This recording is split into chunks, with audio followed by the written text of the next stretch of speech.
संज्ञा से अव्यय तक के बारे में पढ़ेंगे। तो सबसे पहले देख लेते हैं पद के भेद या प्रकार।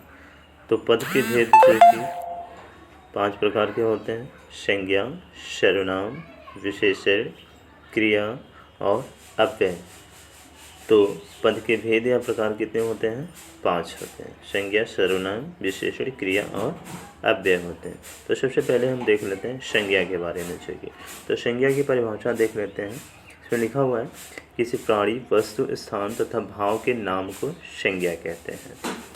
ठीक है, किसी वस्तु, प्राणी, स्थान या भाव के नाम को संज्ञा कहते हैं।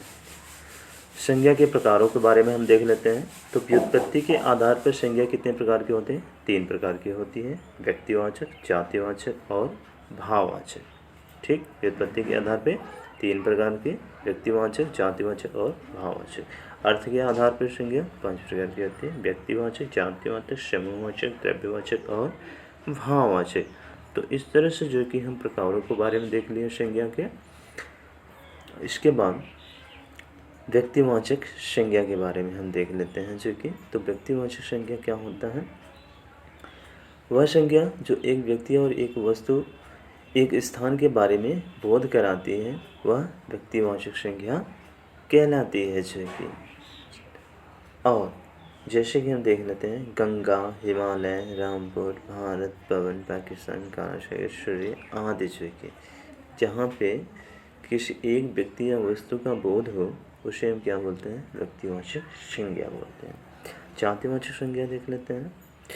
वह संज्ञा जो एक जाति वर्ग के बारे में बोध कराती है, वह जातिवाचक संज्ञा कहलाती है। जैसे हम देख लेते हैं पदों के नाम में जो कि SDM हो गए, DM हो गए, उपसभापति हो गए, सभापति हो गए, VDO हो गए। व्यवसाय के नाम में जैसे डॉक्टर हो गए, वकील हो गए, शिक्षक हो गए, ऊँची हो गए, ठेकेदार हो गए आदि। जो कि हम देख सकते हैं। जो है कि ठीक, इसके बाद हम समूहवाचक संज्ञा के बारे में देख लेते हैं। तो समूहवाचक वह संज्ञा जो एक समूह के बारे में बोध कराती है, वह समूहवाचक संज्ञा कहलाती है। जैसे कि कक्षा हो गया, पुलिस हो गया, परिवार हो गए, परिषद हो गया, सभा हो गया, मेला हो गया, संसद हो गए, सेना हो गए, बारात हो गए।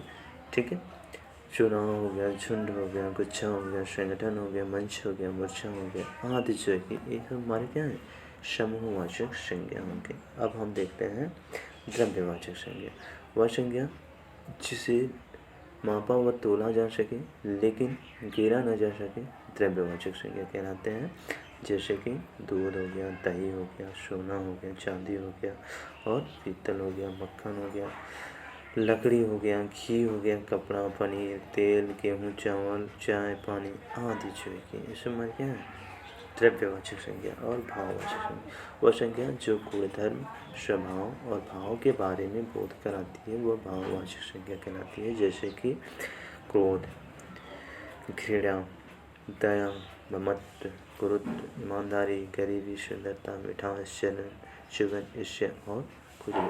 तो इस प्रकार हम संज्ञा के 5 प्रकारों के बारे में देख चुके हैं। जो संज्ञा से अव्यय तक के बारे में पढ़ेंगे।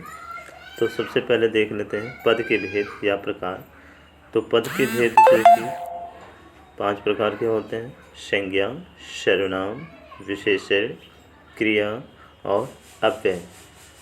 तो पद के भेद या प्रकार कितने होते हैं? 5 होते हैं: संज्ञा, सर्वनाम, विशेषण, क्रिया और अव्यय होते हैं। तो सबसे पहले हम देख लेते हैं संज्ञा के बारे में। चाहिए तो संज्ञा की परिभाषा देख लेते हैं। इसमें लिखा हुआ है किसी प्राणी, वस्तु, स्थान तथा भाव के नाम को संज्ञा कहते हैं। ठीक है, किसी वस्तु, प्राणी, स्थान या भाव के नाम को संज्ञा कहते हैं। संज्ञा के प्रकारों के बारे में हम देख लेते हैं। तो व्युत्पत्ति के आधार पर संज्ञा कितने प्रकार की होते हैं? 3 प्रकार की होती है: व्यक्तिवाचक, जातिवाचक और भाववाचक। ठीक, व्युत्पत्ति के आधार पर 3 प्रकार के: व्यक्तिवाचक, जातिवाचक और भाववाचक। अर्थ के आधार पर संज्ञा 5 प्रकार की होती है: व्यक्तिवाचक, जातिवाचक, समूहवाचक, द्रव्यवाचक और भाववाचक। तो इस तरह से जो कि हम प्रकारों के बारे में देख लिए संज्ञा के। इसके बाद व्यक्तिवाचक संज्ञा के बारे में हम देख लेते हैं। जो कि तो व्यक्तिवाचक संज्ञा क्या होता है? वह संज्ञा जो एक व्यक्ति और एक वस्तु, एक स्थान के बारे में बोध कराती है वह व्यक्तिवाचक संज्ञा कहलाती है। जो कि और जैसे कि हम देख लेते हैं गंगा, हिमालय, रामपुर, भारत, पवन, पाकिस्तान, काशेश्वरी आदि। जो कि जहाँ पे किसी एक व्यक्ति या वस्तु का बोध हो उसे हम क्या बोलते हैं? व्यक्तिवाचक संज्ञा बोलते हैं। जातिवाचक संज्ञा देख लेते हैं।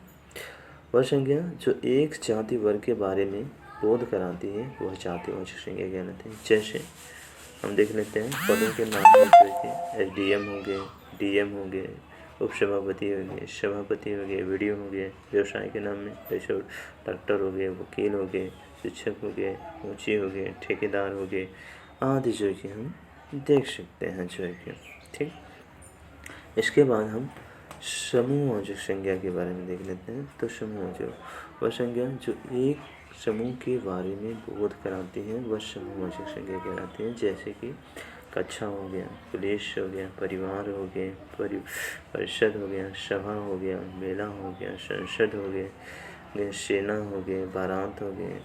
ठीक है। चुनाव हो गया, झुंड हो गया, गुच्छा हो गया, संगठन हो गया, मंच हो गया, मोर्चा हो गया आदि। जो है कि ये हमारे क्या है? समूहवाचक संज्ञा होंगे। अब हम देखते हैं द्रव्यवाचक संज्ञा।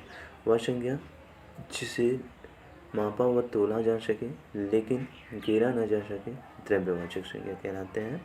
जैसे कि दूध हो गया, दही हो गया, सोना हो गया, चांदी हो गया और पीतल हो गया, मक्खन हो गया, लकड़ी हो गया, घी हो गया, कपड़ा, पनीर, तेल, गेहूँ, चावल, चाय, पानी आदि। जो है कि इसमें हमारे क्या है? द्रव्यवाचक संज्ञा। और भाववाचक संज्ञा वह संज्ञा जो गुणधर्म, स्वभाव और भाव के बारे में बोध कराती है वह भाववाचक संज्ञा कहलाती है। जैसे कि क्रोध, घृणा, दया, ममत्व, गुरुत्व, ईमानदारी, गरीबी, सुंदरता, मिठास, जलन, जुगन, ईर्ष्या और खुजली। तो इस प्रकार हम संज्ञा के 5 प्रकारों के बारे में देख चुके हैं। जो